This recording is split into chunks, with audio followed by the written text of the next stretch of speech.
I think this is such a fun and interesting category of wine, and I know it's very overlooked. And if you're looking for alternative wines to drink at a great price point, something that's lighter body, lighter tannin, lighter alcohol, these are really fun and exciting.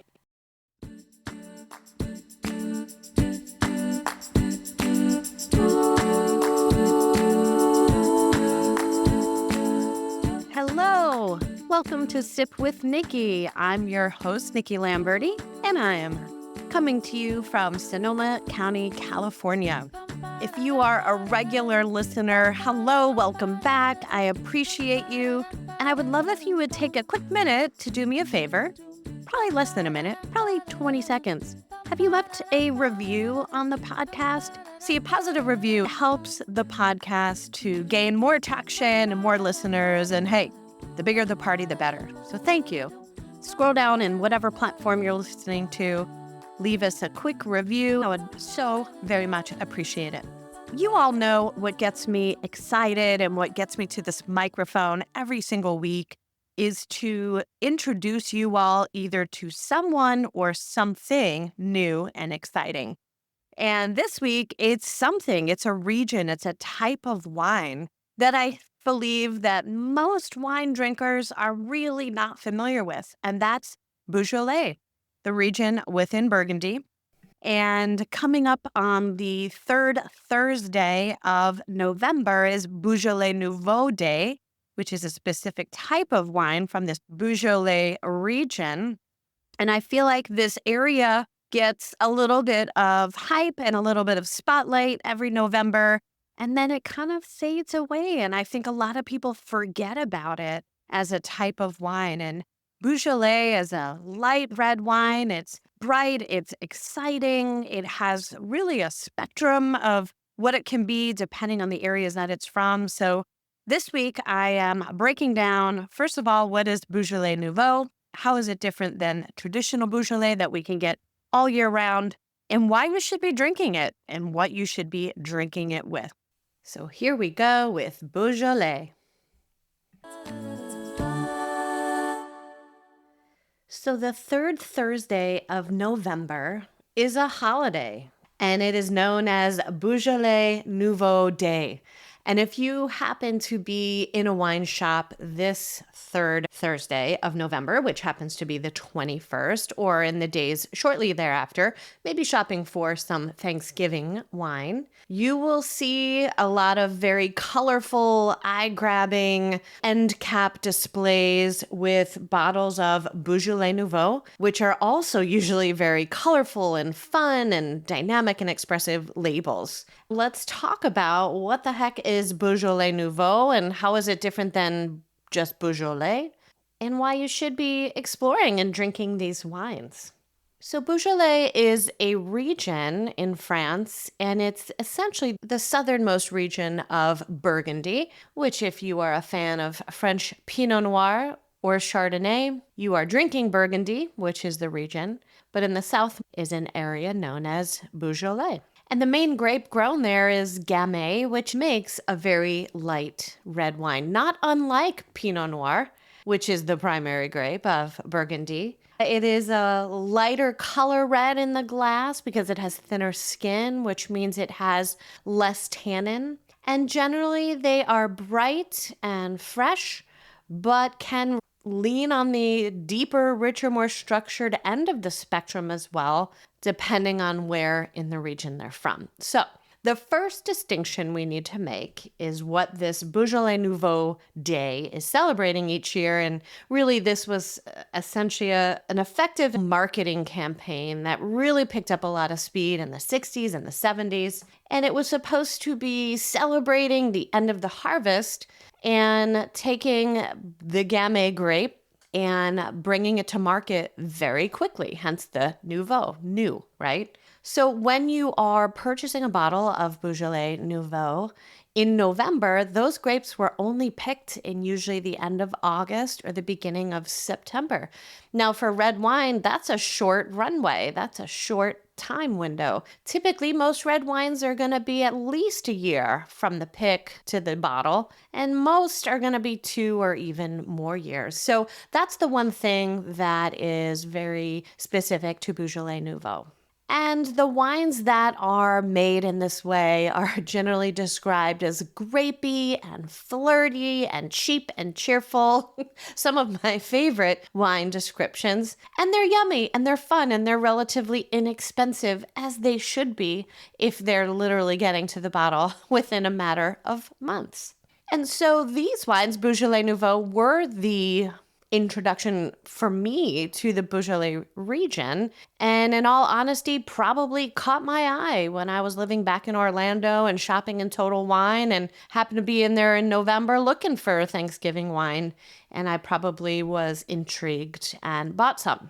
What I've learned as I've really dove deeper into the world of wine is that there are 3 categories or classes of Beaujolais. So you've got Beaujolais, aka basic. You've got Beaujolais Viage, like villages, Viage, and then Beaujolais Cru.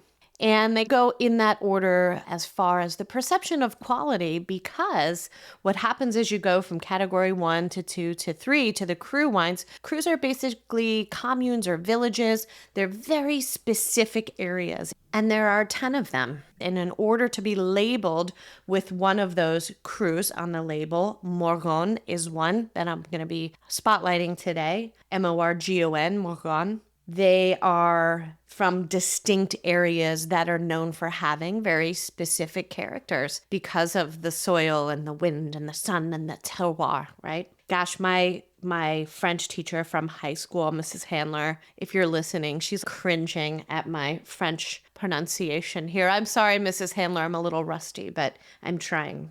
Now, all Beaujolais, and one of the things that's very unique about this type of wine is it's made by a process called carbonic maceration. Isn't that just fun to say? Say it again. Carbonic maceration. This is a type of fermentation where instead of destemming the grapes and lightly penetrating the grapes, which is what we typically do even here in California, you take the whole clusters of those gamay grapes, you put them into whatever fermenter you're using, could be stainless steel, could be concrete, and literally the weight of the grapes on the top presses down on the grapes on the bottom. They start to essentially burst and then spontaneously start fermenting just from native yeast. And then we know that fermentation releases CO2, so then that CO2 is seeping in through the skins of the berries or the grapes on the top, and they're essentially bursting from the inside out. And the reason people do carbonic maceration, and not just for Gamay, people do it a lot for Pinot Noir as well, is it produces a very specific style of wine that's really fresh and fruity. So because of the way that the fermentation is being done, it's preserving a lot of the delicate, fruity aromas in a wine, and it's actually becoming more and more popular. If you're a regular listener, you've heard a couple of my episodes with Karen McNeil, who is a well-known wine writer and the author of The Wine Bible, which is sitting here on my desk as I record this. Karen was an instructor of mine in my wine certification. And one of my favorite quotes that Karen says about Beaujolais, it's the only white wine that happens to be red. So because of the freshness and the vibrancy and the expressiveness of this wine, I think if you were doing a blind tasting, and maybe we'll get my friend Dr. Hobie Wedler, who also has been in multiple episodes. Hobie is non-visual. He was born blind, and he is one of the most amazing tasters of wine because his sensory is just beyond amazing. And I wonder if I was to give him a glass of Beaujolais like is sitting in front of me right now and not tell him anything about it and just said, is this wine red or white? I wondered what he would say, especially on the smell. If it was one of the Beaujolais crus like the Morgon that I'm tasting right now, it's a little structured and there is a little bit of tannin on there, which might be a giveaway. that it's not white, but man, it'd be hard to tell, and mostly because that acidity, that brightness, and that crispness, and also because most Beaujolais tends to be a little bit lower alcohol, maybe in the 12.5 to 13.5 alcohol by volume. We will be right back. Hey there. Do you want to know how to score a $100 Napa cab for $25? Now that I've got your attention, if you listened to episode 91 on October 14th, you heard my hysterical interview with Agent Crew from Wine Spies. Wine Spies is a flash sale site that helps you get your hands on incredible wines at unreal prices, whether it's Zinfandel, Barolo, Champagne, Napa Cab, you name it. And they can be up to 75% off. It's not a club. There's no obligation to buy. You just sign up for their daily email and take a look at what they're offering. And then my favorite part is their locker option, where you can build a case of wine over time, one order at a time. And then once you've accumulated a case, you have complimentary shipping. And you can mix and match wines and enjoy free shipping on every purchase. I've got a special friends and family link in the show notes to this episode. Make sure you click on that, and then be sure to use the discount code Nikki, Nikki, to get $50 off any order of $200 or more. You're welcome. Go check it out. Winespies.com. And now, back to the show. As for food pairings, these wines are really versatile. And again, it's going to depend on a Beaujolais Nouveau. That could be a great aperitif, a great appetizer wine with your cheese board, because they're just, again, so easy to drink and light and fun and be delicious with cheeses. But as we get into the traditional Beaujolais and Beaujolais Cru, they are a little bit more complex, structured, age-worthy, and I feel like that could be great on the Thanksgiving table when you're looking for something that pairs not only with the proteins that you got, if it's turkey, but also the richness of mac and cheese, Brussels sprouts, mashed potatoes, gravy, sweet potato casserole, green bean casserole. Ooh, I'm getting excited for Thanksgiving. So I think Beaujolais as a whole, as a category of wine, regardless of if it's from Beaujolais, Beaujolais Viage, Beaujolais Cru, the 10 different communes, just as a whole, I think this is such a fun and interesting category of wine. And I know it's very overlooked. And if you're looking for alternative wines to drink at a great price point, something that's lighter body, lighter tannin, lighter alcohol, these are really fun and exciting. And most good wine shops will have at least a shelf or two, if not a section, within the French wine section of Beaujolais. Of course, wine.com has a very extensive selection, and I'm going to put the link in the show notes for Sip Spotlight that I'm about to share with you. Sip Spotlight. So I've got one of the Beaujolais Cru, of course. If I'm going to go for it, I'm going to go for it. And this is, as I mentioned, from Morgon, Morgon, which is the very specific commune or region. And it's interesting because on the label of this bottle, which is a 2019, Morgon is actually the header, the biggest font on there. And then very small below it, I actually had to put on my readers, Jean-Ernest Descombes. Jean-Ernest, Descombes, is the producer and the vineyard. And I'm not going to lie, one of the things that caught my eye with this was the price point was fantastic, right around $30. And James Suckling, who is a well-known wine critic that I tend to follow and enjoy his recommendations, he gave this 93 points, which is a great guideline, and especially at this price point, really exciting to see. So when I read more about this producer, one of the things I was excited to see is the second generation from Jean-Ernest is Nicole. Shout out to a fellow Nicole in the wine world. I knew my first name was very French. Thanks, Mom. And she says that her wines express the fruit of Beaujolais and the charm of Burgundy.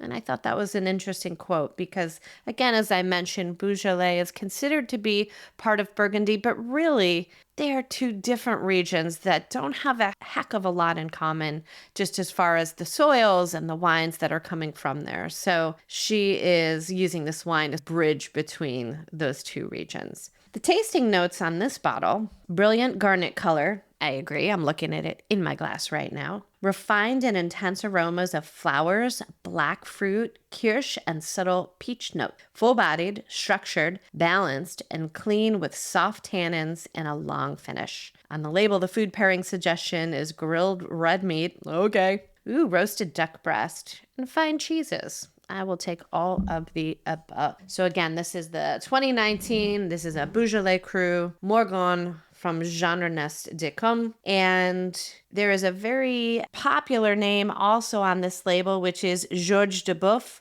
And you will see that on the majority of Beaujolais Nouveau, especially, but just general Beaujolais, because he is a negociant. Georges de Boeuf is essentially a producer who works with many different vineyard owners and is pretty much responsible for bringing a lot of these wines to people like me sitting here in California. So thank you for that. In the glass, it does certainly look like a Pinot Noir, although this one's got some richer color because, again, Morgon is known for having a little bit more structure and deepness. Can I use the word exciting? It's just exciting in my mouth, again, because of the acidity, because of the fruitiness about it, but this has some age. This is a 2019. Again, I'm not drinking Nouveau, but I love the tannin on this. And there is some tannin on this, right? So it is soft tannin. It lands in the bottom of my gums. And man, a little bit of Brie or Camembert with this. Heaven. Next time you're in your wine shop, check out Beaujolais. If you'd like to acquire the exact one that I tasted, the Morgon, check the link in the show notes and you can purchase from my affiliate site, wine.com, and they can ship all over the country. And I also purchased a second one that I'm going to taste, and I'll put that in the show notes as well. So Beaujolais Nouveau is fun, but dig a little deeper, and I encourage you to try more wines of this region all year round.